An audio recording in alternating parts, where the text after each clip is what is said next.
एक और इंडिया का स्टार्टअप आज फेल हो चुका है। जी हाँ, मैं बात कर रहा हूँ nestaway.com की। कभी इसकी वैल्यूएशन 1800 करोड़ हुआ करती थी, लेकिन आज ये कंपनी सिर्फ 90 करोड़ रुपए में बिक गई है।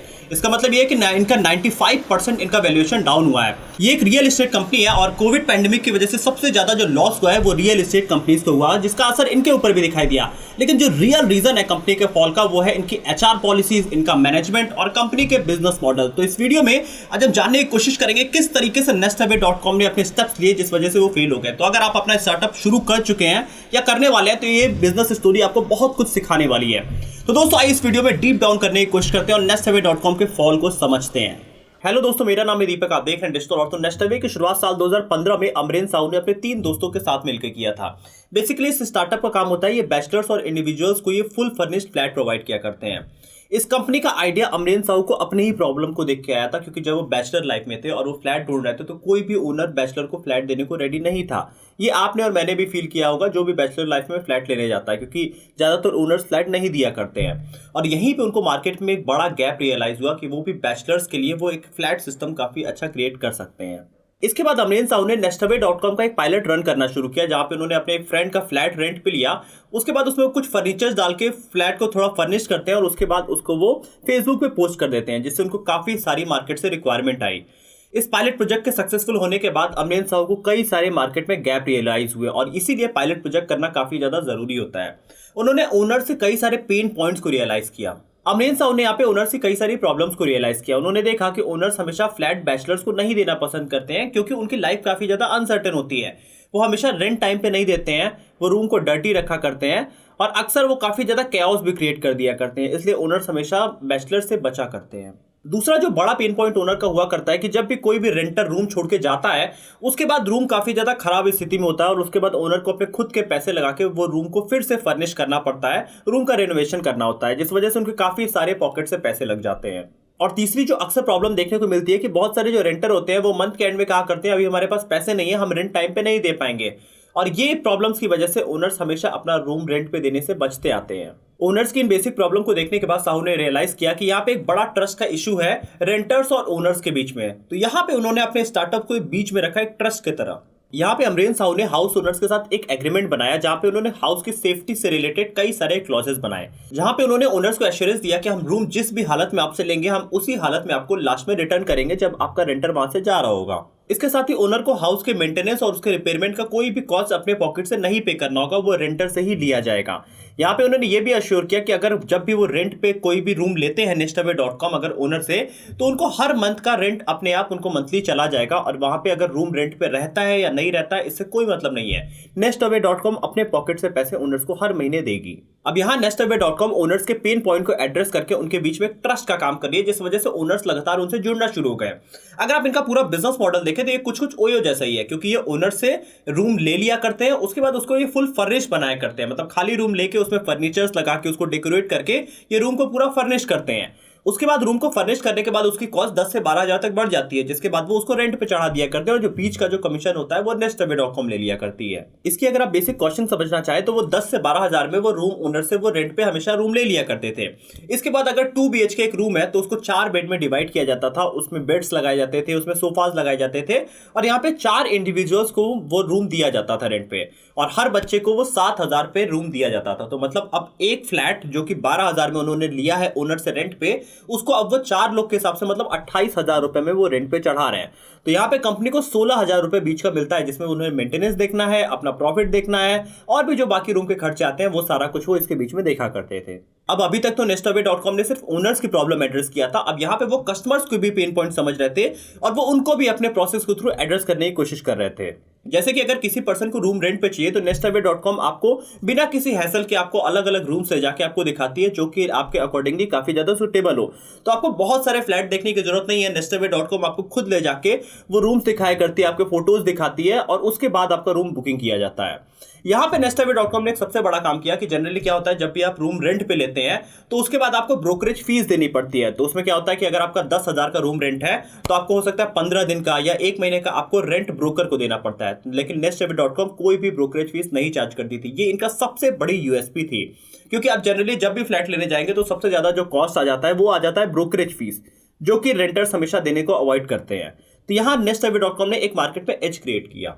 अगली जो टेनेंट्स के लिए प्रॉब्लम आती है कि उनको काफी सारा पेपर वर्क करना होता है जब भी वो रूम रेंट पे लिया करते हैं, क्योंकि 11 महीने का हमेशा एग्रीमेंट बना करता है। तो यहाँ पे उन्होंने जीरो पेपर वर्क कर दिया। मतलब यहाँ पे जब भी कोई टेनेंट आता है, कोई किराएदार आता है, तो उसको कोई भी पेपर वर्क नहीं करना है, सब कुछ कंपनी आपको सामने से करके देगी। अब यहाँ पे एक उनका बहुत ही इंपॉर्टेंट क्लॉज था अपने रेंटर्स के साथ कि जब भी कोई रूम लेता है तो आप या तो अगर 3 दिन में आपको रूम नहीं पसंद आता है तो आप रूम छोड़ दीजिए, आपको फुल पैसे रिफंड हो जाएंगे। लेकिन अगर आप 3 दिन से ज्यादा वहां पे रहते हैं तो आपको 6 महीने तक वहां पे रहना पड़ेगा। यहाँ पे कंपनी 6 महीने का आपके साथ एग्रीमेंट करती है और हर महीने आपके बैंक अकाउंट से पैसे कट के उनके पास चले जाते हैं। और अगर आपने अपना बैंक अकाउंट बंद कर दिया तो कंपनी लीगल प्रोसीडिंग भी आगे आपके साथ कर सकती है। लेकिन यहाँ nestaway.com एक लेवरेज भी प्रोवाइड करती थी कि अगर आपको रूम चेंज करना है, आप मान लो एक लोकेशन से दूसरे लोकेशन पे शिफ्ट होना चाहते हो, तो आप nestaway.com का आप कोई भी फ्लैट ले सकते हैं और आपका सीधा इस जगह से उस जगह पे सीधा आपको ट्रांसफर कर दिया जाएगा, आपसे बीच में कोई भी पैसे नहीं मांगे जाएंगे। तो एग्जाम्पल, अगर आप नोएडा में जॉब करते हैं और आपकी जॉब शिफ्ट होगी गुड़गांव में, तो आप वहां पे जाके आप nestaway के फ्लैट पे आप डायरेक्टली शिफ्ट हो सकते हैं, बीच में आपको कोई भी एक्स्ट्रा पैसे नहीं देने हैं। तो ये सब चीजें nestaway.com अपने साइड से प्रोवाइड कर रही थी कस्टमर्स के लिए। nestaway का बिजनेस मॉडल कई सारे इन्वेस्टर्स को काफी ज्यादा पसंद आया और इसके बाद इन्हें टाइगर ग्लोबल, गोल्डमैन सैक्स और चिराट वेंचर जैसी कंपनी से इनको करीब $115 मिलियन की फंडिंग मिल जाती है। और यहाँ पे कंपनी अब अपने एक्सपेंशन मोड पे आ जाती है। कंपनी अपने आप को कई वर्टिकल्स में एक्सपेंड करने की कोशिश करती है, जैसे कि यहाँ पे उन्होंने को लिविंग स्पेस बनाया अपना हेलो वर्ड नाम का। इसके साथ ही उन्होंने प्राइवेट स्पेस भी बनाया, जहां पे उन्होंने एक कंपनी को एक्वायर किया जेनिफाई नाम का 2017 में। इसके साथ ही इन्होंने अपार्टमेंट मैनेजमेंट स्पेस भी बनाया। यहाँ पे उन्होंने अपना कॉम्प्लेक्स नाम की कंपनी को 2020 में एक्वायर किया। हालांकि ये नहीं चला मॉडल, जिसके बाद उन्हें 1 साल के बाद ये कंपनी बेचनी पड़ी थी। तो अगर अभी हम प्री पैंडेमिक देखें तो कंपनी अभी ज्यादा से ज्यादा पैसे जो इन्वेस्टर से मिले थे वो उसे इन्वेस्ट करके अलग अलग वर्टिकल्स में अपने आप को एक्सपेंड करने की कोशिश कर रही थी।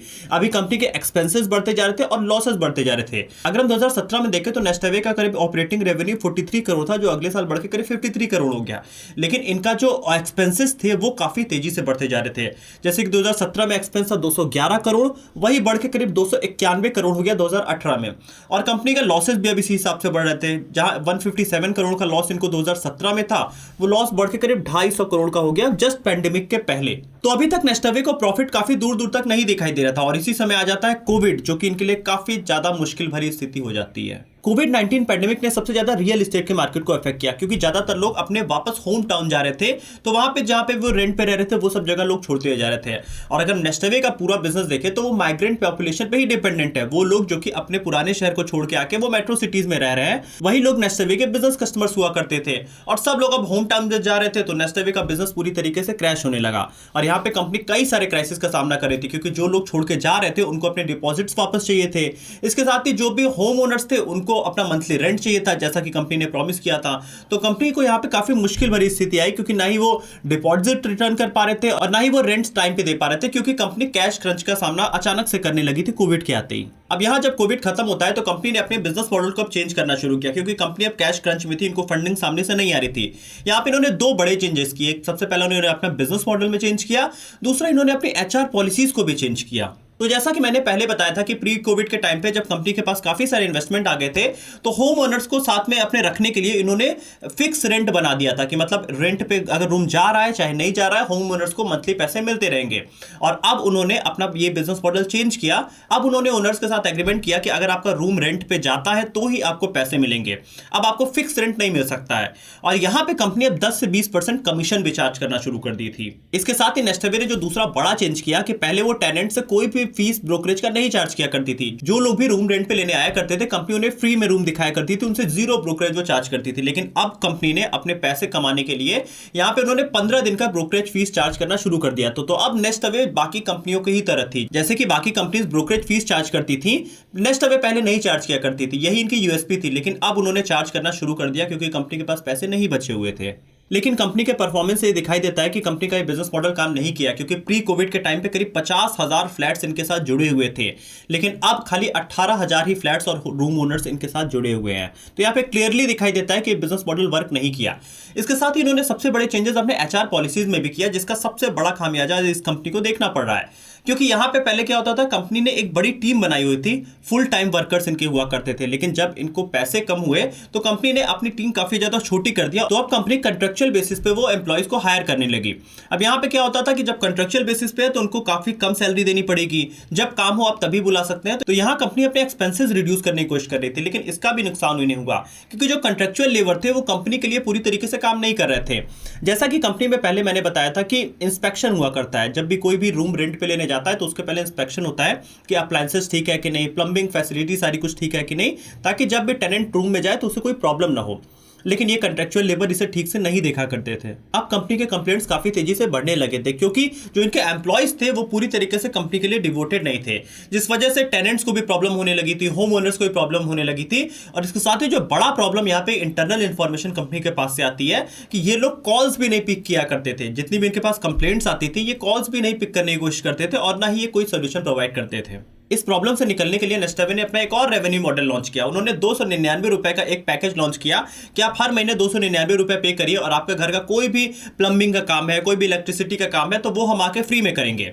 इसको लॉन्च करने के बाद बहुत सारे लोगों ने ये लिया, लेकिन इसके बाद भी कंपनी सर्विस टाइम पे नहीं दे पा रही थी, जिसके बाद इन्हें कुछ ही टाइम में इसे बंद भी करना पड़ा, क्योंकि इतने सारे कंप्लेंट्स आ रहे थे और उसे कंपनी पूरा ही नहीं कर पा रही थी, कंपनी को लॉसेज हो रहे थे। यहाँ पे कंपनी की ग्राउंड रियलिटी सब कुछ बहुत ही क्लियरली बता देती है। अगर आप इस ट्वीट को देखने की कोशिश करिए तो यहाँ पे कंपनी अपने रिफंड देने में काफी ज्यादा डिले कर रही है, जो कि कई लोगों ने ट्वीट भी किया है इनके खिलाफ। इसके साथ ही आप ये सोशल मीडिया पोस्ट देख सकते हैं जहां पे कई सारे लोगों ने इनके खिलाफ कंप्लेन भी किया है, FIRs भी लॉन्च की गई हैं, और आप इसे कमेंट सेक्शन में भी देख सकते हैं कि यहाँ पे कई सारे लोगों को सेम प्रॉब्लम है इस कंपनी की तरफ से, लेकिन इस कंपनी ने इसका कोई सोल्यूशन नहीं निकाला। इसके साथ ही कई सारे फ्लैट ओनर्स ने भी कंप्लेन किया कि फ्लैट का मेंटेनेंस टाइम पे नहीं किया नेस्टवे ने। आप इस फेसबुक पोस्ट से देख सकते हैं, यहाँ पे आप इसको कमेंट में देखेंगे तो कई सारे लोगों का सेम ही इश्यू यहाँ पे दिखाई देता है। यहाँ पे आप ये भी देख सकते हैं कि अपार्टमेंट की कीज भी टाइम पे नहीं पहुंचाई गई हैं होम ओनर्स को, जब लोगों ने अपने फ्लैट नेस्टवे से हटा दिया है तब भी।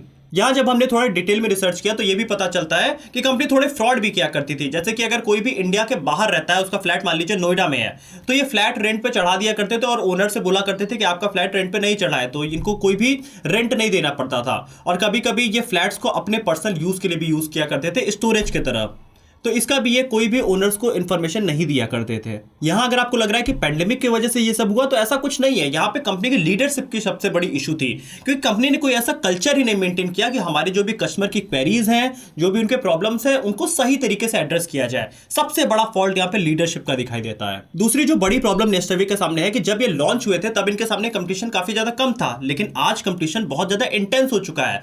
बहुत सारे VCs इस मार्केट में आज पैसा लगाते जा रहे हैं। अगर आप एनट्रैकर की रिपोर्ट ये देखने की कोशिश करें तो यहाँ पे प्रॉपटेक के स्टार्टअप जो है उनको जनवरी 2021 से मार्च 2023 के बीच में करीब $2.4 बिलियन की फंडिंग मिली है। इसमें हर लाइन में आपको नए स्टार्टअप मिल जाएंगे, जैसे कि आपको प्रॉपर्टी लिस्टिंग ऐप में नो ब्रोकर 99 एकर्स मिल जाएंगे, आपको होम इंटीरियर वेंचर्स में यहाँ पे आपको लिव स्पेस और होम लेन मिल जाएगा, अपार्टमेंट सिक्योरिटी में आपको यहाँ पे माई गेट और अड्डा जैसे प्लेटफॉर्म मिल जाएंगे, फर्नीचर रेंटल के भी कंपनी है जैसे कि फरलांस्को है, और कई सारी कंपनीज यहाँ पे आ चुकी हैं। तो मार्केट में काफी इंटेंस कंपटीशन है, जिसको यहाँ पे ये कंपनी फेस नहीं कर पाई। इंडिया का रियल एस्टेट मार्केट काफी ज्यादा टफ है, और अगर इसमें रेंटिंग की बात आती है तो ये और ज्यादा टफ हो जाया करता है, क्योंकि यहाँ पे दो पार्ट बन जाते हैं, एक रेंटर्स हो जाता है और एक होम ओनर्स बन जाता है, और आप दोनों को एक साथ बहुत ही कम ऐसा टाइम होगा कि आप इन दोनों को सेटिस्फाई कर पाए। इसीलिए इंडियन जो मार्केट है वो काफी ज्यादा टफ हो जाया करता है। यहाँ पे कॉम्पिटिशन काफी ज्यादा हार्ड हो चुका है, जिस वजह से आपको लगातार दिख रहा है कि कई सारी कंपनियां यहाँ पे फेल होती जा रही हैं, जिसमें से नेस्टवे भी एक है। आप यहाँ पे कमेंट ऑप्शन में जरूर लिख के बताइए कि आप इस बिजनेस मॉडल से क्या सीखते हैं। हमने काफी डिटेल में इसको ओपन अप करने की आपके सामने कोशिश किया है, तो आप अपने लर्निंग्स कमेंट ऑप्शन में जरूर लिख के बताइए कि ये चेंजेस अगर नेस्टवे ने किए होते तो शायद उनका बिजनेस मॉडल आज भी चल रहा होता। आज ये कंपनी सिर्फ 95 करोड़ रुपए में बिक गई है, जो इतनी ज्यादा प्रॉमिसिंग स्टार्टअप थी। तो दोस्तों वीडियो अच्छी लगी तो वीडियो को लाइक करिएगा, चैनल को सब्सक्राइब करिएगा और बेल आइकन पे प्रेस करिएगा। और किस कंपनी के ऊपर आप बिजनेस केस स्टडी चाहते हैं आप ये भी कमेंट ऑप्शन में जरूर लिख के बताइएगा।